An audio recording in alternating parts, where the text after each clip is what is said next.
ગુરુજનો, વડીલો, મારા વાલીઓ અને મારા વાલા મિત્રો, મારું નામ આરતી બરપા છે અને હું ધોરણ 8માં અભ્યાસ કરું છું. આજે કન્યા કેળવણી મહોત્સવ અને શાળા પ્રવેશોત્સવ 2026-27ના આ શુભ પ્રસંગે મને વિજ્ઞાન અને ટેકનોલોજી વિશે કંઈક કહેવાનો મોકો મળ્યો છે.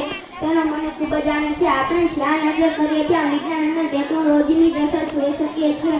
સવારે ઉઠીએ ત્યાંથી લઈ રાત્રે સૂઈએ ત્યાં સુધી આપણે તેનો ઉપયોગ કરીએ છીએ. આપણો mobile phone, TV, computer, internet આ બધું વિજ્ઞાન અને ટેકનોલોજીની દેન છે. પહેલાના સમયમાં લોકો એકબીજા સાથે વાત કરવા પત્ર લખતા હતા, તેના દિવસો લાગી જતા હતા. આજે આપણે એક સેકન્ડમાં વોટ્સઅપ કે વિડીયો કોલ દ્વારા દુનિયાના કોઈ પણ ખૂણે વાત કરી શકીએ છીએ. આ વિજ્ઞાનની જ કમાલ છે. ખેતીમાં પણ ટ્રેક્ટર, આધુનિક બિયારણ અને સિંચાઈ વિનાની નવી પદ્ધતિઓ વિજ્ઞાનને કારણે શક્ય બની છે.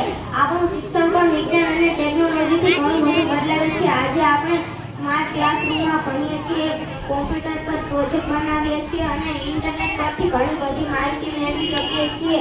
આનાથી આપણું જ્ઞાન વધે છે અને શીખવું વધુ રસપ્રદ બને છે. આજે જે નવી દીકરીઓ આપણી શાળામાં આવી રહી છે તેમને પણ વિજ્ઞાન અને ટેકનોલોજીનું જ્ઞાન આપવું ખૂબ જ જરૂરી છે. જો તેઓ વિજ્ઞાન અને ટેકનોલોજીને સમજશે તો ભવિષ્યમાં ઘણી પ્રગતિ કરી શકે છે. તેઓ નવા સંશોધનો કરી શકે છે, નવા ઉપકરણો બનાવી શકે છે અને દેશના વિકાસમાં ફાળો આપી શકે છે. યાદ રાખો, વિજ્ઞાન અને ટેકનોલોજી આપણા જીવનને સરળ અને સારું બનાવે છે. ચાલો આપણે સૌ ભેગા મળી તેનો સારો ઉપયોગ કરીએ અને આપણા દેશને આગળ વધારીએ. આભાર.